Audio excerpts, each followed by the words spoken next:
News બુલેટિનમાં આપનું સ્વાગત છે। હું છું પંકજ શર્મા। શરૂઆત કરીશું વંટોળિયા વરસાદથી।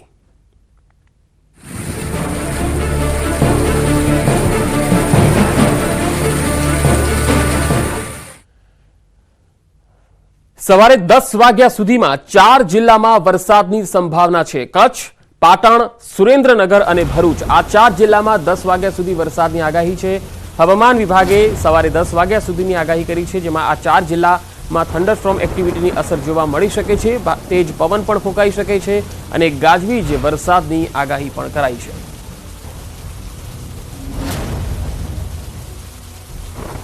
સવારે 10 વાગ્યા સુધી 4 જિલ્લામાં વરસાદની સંભાવના છે। ભારે પવન પણ ફૂંકાઈ શકે છે અને વરસાદની પણ સંભાવના છે અને આ સ્થિતિ 17 થી 19 તારીખ સુધી રહેવાની સંભાવના છે। તો હવામાન વિભાગે શું કહ્યું છે, મેપના માધ્યમથી આપણે સમજીશું કે કયા કયા વિસ્તારોમાં આગાહી કરવામાં આવેલી છે 10 વાગ્યા સુધીની। 10 વાગ્યા સુધીમાં આ 4 જિલ્લા જે છે તમે જોઈ શકો છો, ભરૂચ, સુરેન્દ્રનગર, પાટણ અને કચ્છ આ 4 જિલ્લામાં આજે વરસાદની આગાહી છે અને એ પણ સવારે 10 વાગ્યા સુધી વરસાદની આગાહી છે। ત્યારબાદ 17 થી 18 અને 19 તારીખ સુધી જે છે એ પણ રાજ્યના અલગ અલગ જિલ્લાઓમાં વાતાવરણ જે છે એ વરસાદી જોવા મળી શકે છે એવું પણ હવામાન વિભાગે કહ્યું છે। એટલે કે આ 4-5 દિવસ જે જોયા આપણે, જે 12 તારીખથી લઈને 19 તારીખ સુધીના આ જે દિવસો છે એમાં વરસાદી માહોલ રહેશે। રાજ્યમાં આજથી વરસાદની તીવ્રતા હવે ઘટી શકે છે। હવામાન વિભાગની વરસાદ અંગે એવી પણ આગાહી છે કે આજે અમદાવાદ સહિત 3 શહેરોમાં વરસાદની આગાહી છે। આજે અમદાવાદ, આણંદ અને ખેડામાં પણ સામાન્ય વરસાદ થઈ શકે છે, જ્યારે આવતીકાલથી વરસાદનું જોર એટલે કે વરસાદની જે તીવ્રતા છે એ ઓછી થઈ જશે અને ગરમી જે છે એ ખૂબ વધી જશે। આવતીકાલથી ગુજરાતમાં ફરી હીટવેવનો રાઉન્ડ આવી રહ્યો છે। આવતીકાલથી 3 દિવસ સુધી હીટવેવનો રાઉન્ડ રહેશે। ગુજરાતમાં ફરી ઉકળાટ અને બફારાનો અનુભવ થશે। આવતીકાલે 3 જિલ્લામાં હીટવેવની આગાહી છે। કાલે પોરબંદર, ભાવનગર અને કચ્છમાં હીટવેવની આગાહી છે। ગુજરાતના કાંઠા વિસ્તારમાં ઉકળાટ ભર્યું વાતાવરણ રહેશે। કાંઠાના ભાગોમાં ગરમ અને ભેજવાળા પવન ફૂંકાશે।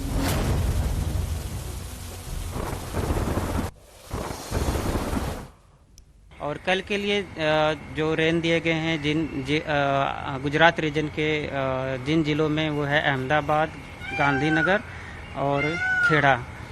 और जो कल के लिए थंडरस्टॉर्म की वार्निंग नहीं है। डे 1, डे 2, डे 3 के लिए जो डिस्ट्रिक्ट है जहाँ पे हीट वेव का पूर्वानुमान दिया गया है वो है पोरबंदर, भावनगर और कच्छ। ये डे 1, डे 2, डे 3 के लिए है। और हॉट एंड ह्यूमिड कंडीशन आने वाले 5 दिनों के लिए बनी रहेगी सौराष्ट्र और गुजरात रीजन के कोस्टल एरिया में। આવતીકાલથી વરસાદ અઠવાડિયું લઈ શકે છે વિરામ। હવામાન નિષ્ણાત અંબાલાલ પટેલે આગાહી કરી છે।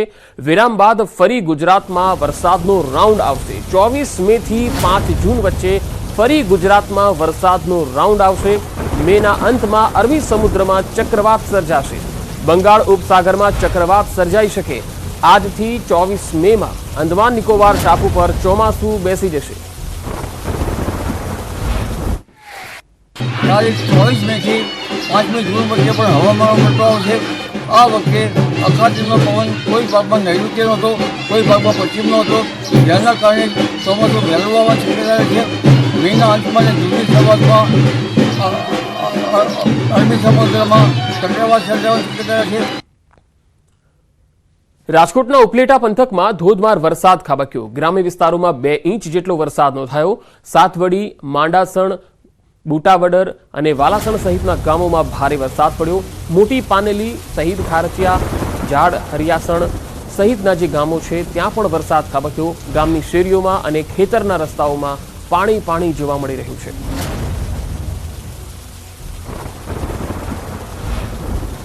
રાજકોટના ગ્રામ્ય વિસ્તારોમાં 2 ઇંચ જેટલો વરસાદ પડ્યો, જેમાં ઉપલેટા પંથકમાં ધોધમાર વરસાદ પડ્યો। શેરીઓમાં પાણી વહેતા થયા। ઉપલેટા પંથકમાં 2 ઇંચ જેટલો વરસાદ પડતા સ્થાનિક લોકોને ગરમીથી ચોક્કસ રાહત મળી ગઈ, જોકે ખેડૂતોમાં ચિંતા જોવા મળી। રાજકોટના ઉપલેટા શહેર અને ગ્રામ્ય વિસ્તારોમાં વરસાદ પડી રહ્યો છે। વીજળીના કડાકા ભડાકા સાથે વરસાદ પડ્યો। ઉપલેટાના ગ્રામ્ય વિસ્તારોમાં ભારે પવન ફૂંકાયો હતો। ઉપલેટા શહેરના પાનેલી, હરિયાસણમાં વરસાદ પડ્યો। ભારે પવનના કારણે હેરિટેજ બિલ્ડિંગની ઘડિયાળમાં પણ નુકસાન થયું। ક્રિકેટ ગ્રાઉન્ડમાં રહેલા ઇલેક્ટ્રિક લાઇટિંગ પોલ પણ ધરાશાયી થયા।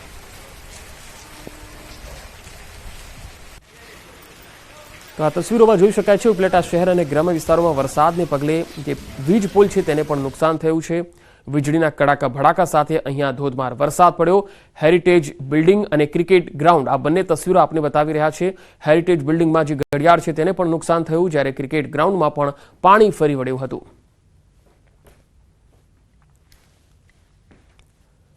તો રાજકોટના પડધરી તાલુકાની જો વાત કરીએ તો રાજકોટના પડધરીમાં વરસાદ ખાબક્યો। અહીં પણ શ્રીમદ ભાગવત સપ્તાહ ચાલુ હતી અને એ દરમિયાન વરસાદ વિઘ્ન બન્યો।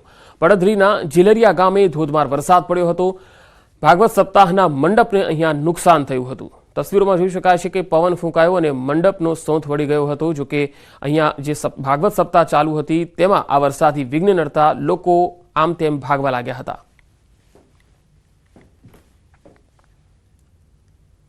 હવે વાત અમરેલીની। અમરેલીના વડિયા દિવ્યધામ સ્વામિનારાયણ મંદિરની સપ્તાહમાં પણ અહીંયા વરસાદ વિઘ્ન બનીને આવ્યો।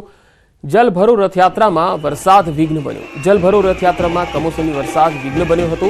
હરિભક્તો અને સ્વામીઓએ વરસાદમાં ગરબા પણ કર્યા અને ઝૂમ્યા હતા।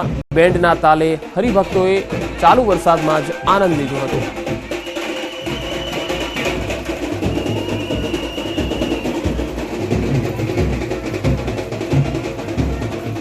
નારાયણ મંદિરની સપ્તાહમાં અહીંયા વરસાદ પડ્યો હતો। જો કે અહીંયા જે હરિભક્તો હતા તેઓ ચાલુ વરસાદમાં પણ આ રથયાત્રામાં જોડાયેલા રહ્યા અને નાચગાન સાથે ઝૂમીને આ રથયાત્રાનો આનંદ તેમણે લીધો હતો। વડિયાથી આ તસવીર જ્યાં વરસાદ પડ્યો, સવારથી જ અહીંયા વરસાદ હતો। જો કે જલભરો રથયાત્રા અહીંયા ચાલુ હતી અને એ દરમિયાન હરિભક્તોનો જરા પણ ઉત્સાહ ડગ્યો નહીં, મગ્યો નહીં અને અહીંયા હરિભક્તો નાચગાન સાથે ઉત્સાહથી આ રથયાત્રામાં આગળ વધ્યા અને તમે તસવીરોમાં પણ જોઈ શકો છો કે બેન્ડના તાલે હરિભક્તો ઝૂમ્યા હતા।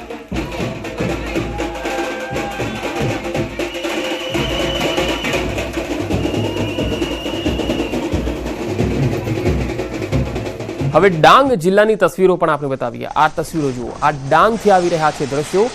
ડાંગ જિલ્લામાં વાવાઝોડા સાથે ધોધમાર વરસાદ પડ્યો હતો। ઈસદર ગામમાં વાવાઝોડાના કારણે પતરાનો શેડ તૂટી ગયો અને ઉડીને કેવી રીતે આગળ ફંગોળાઈ ગયો તમે તસવીરોમાં જોઈ શકો છો। પતરાનો શેડ ઉડતા જે કેમેરામાં કેદ થયો હતો વિડીયો એ આપણે બતાવી રહ્યા છે। વરસાદને પગલે અહીંયા આદિવાસી પરિવારને મોટું નુકસાન સહન કરવાનો વારો આવ્યો। ડાંગ જિલ્લામાં પાછલા 3 દિવસથી વરસાદ વરસી રહ્યો છે।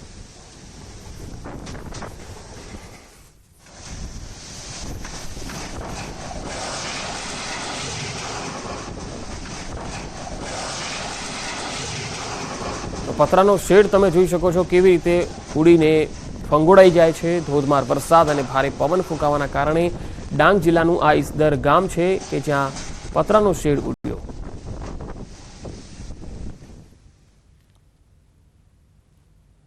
અને હવે અન્ય સમાચાર તરફ નજર કરીએ। દિલ્હીમાં બોમ્બની માહિતીના પગલે ફ્લાઇટ રોકી દેવામાં આવી। જી હા, દિલ્હીથી વડોદરા આવતી હતી ફ્લાઇટ। આ ફ્લાઇટ ઉડાન ભરે એ પહેલા જ પોલીસે રોકી દીધી હતી। એર ઇન્ડિયા ફ્લાઇટ AI 819 ને રોકી દેવામાં આવી। બોમ્બ હોવાની માહિતી મળતા તપાસ કરવામાં આવી હતી। NSG કમાન્ડો અને CISF પોલીસે તપાસ કરી હતી। 10 કિલોમીટર દૂર ફ્લાઇટને ગ્રાઉન્ડ કરવામાં આવી હતી। યાત્રીઓને 1.5 કલાક ફ્લાઇટમાં બેસાડી રખાયા હતા। તપાસમાં ફ્લાઇટમાંથી કંઈ જ ન મળતા રાહતનો શ્વાસ લીધો। 180 યાત્રીઓ વડોદરા આવવા રવાના થશે। કેન્સલ થયેલી ફ્લાઇટ આજે 10:15 કલાકે રવાના થશે। દિલ્હીથી વડોદરા આવવા માટે પ્રસ્થાન કરશે। તો આ એક મહત્વપૂર્ણ ખબર, ફ્લાઇટમાંથી કંઈ મળ્યું નથી પરંતુ બોમ્બની અફવા હતી અને તેને લઈને તપાસ થઈ, જેથી દિલ્હીથી વડોદરા માટેની જે ફ્લાઇટ હતી તેને અટકાવી દેવામાં આવી હતી। જોકે ફ્લાઇટમાંથી કંઈ જ ન મળતા રાહતનો શ્વાસ લીધો હતો। તો બોમ્બની માહિતીના પગલે ફ્લાઇટને રોકી દેવામાં આવી હતી। જોકે આ જે માહિતી મળી ત્યારબાદ તપાસ ટીમોએ ખૂબ સર્ચ અભિયાન ચલાવ્યું હતું। ફ્લાઇટમાં પણ તપાસ કરી હતી। દિલ્હીથી વડોદરા આવતી આ ફ્લાઇટ AI 819 જેને અટકાવવામાં આવી હતી। બોમ્બ હોવાની માહિતી મળતા તપાસ કરવામાં આવી, જેમાં NSG કમાન્ડો, CISF અને પોલીસે તપાસ કરી 10 કિલોમીટર દૂર આ ફ્લાઇટને ગ્રાઉન્ડ કરવામાં આવી હતી। યાત્રીઓને 1.5 કલાક ફ્લાઇટમાં બેસાડી રાખવામાં આવ્યા હતા। તપાસમાં ફ્લાઇટમાંથી કંઈ જ ન મળતા રાહતનો શ્વાસ લીધો હતો। 180 યાત્રીઓ વડોદરા આવવા માટે હવે રવાના થશે, કારણ કે કેન્સલ થયેલી આ ફ્લાઇટ આજે 10:15 કલાકે રવાના થશે। દિલ્હીથી વડોદરા આવવા માટે તમામ યાત્રીઓ હવે પ્રસ્થાન કરશે। વધુ માહિતી સાથે સંવાદદાતા હાર્દિક દીક્ષિત વડોદરાથી જોડાયા છે. હાર્દિક, આજે ફ્લાઇટને ગ્રાઉન્ડ કરવામાં આવી હતી, રોકી દેવામાં આવી હતી, પણ તપાસમાં કંઈ મળ્યું નહીં, પરંતુ એ સામે આવ્યું છે ખરું કે આ બોમ્બ હોવાની માહિતી કોણે આપી હતી? બિલકુલ જો પંકજ ખાસ કરીને વાત કરીએ તો દિલ્હીથી વડોદરા આવવા માટે જો ગઈકાલે એર ઇન્ડિયાની ફ્લાઇટ જે છે તે રનવે પર રવાના થઈ હતી, ત્યારે રનવે પર થોડેક દૂર ગયા બાદ અચાનક જ આજે ફ્લાઇટ છે તે રોકી દેવામાં આવી હતી. શરૂઆતમાં જે ક્રૂ મેમ્બર હોય છે તેમના દ્વારા ફ્લાઇટમાં ટેકનિકલ ખામી હોવાનું અનાઉન્સમેન્ટ જે છે તે કરવામાં આવ્યું હતું.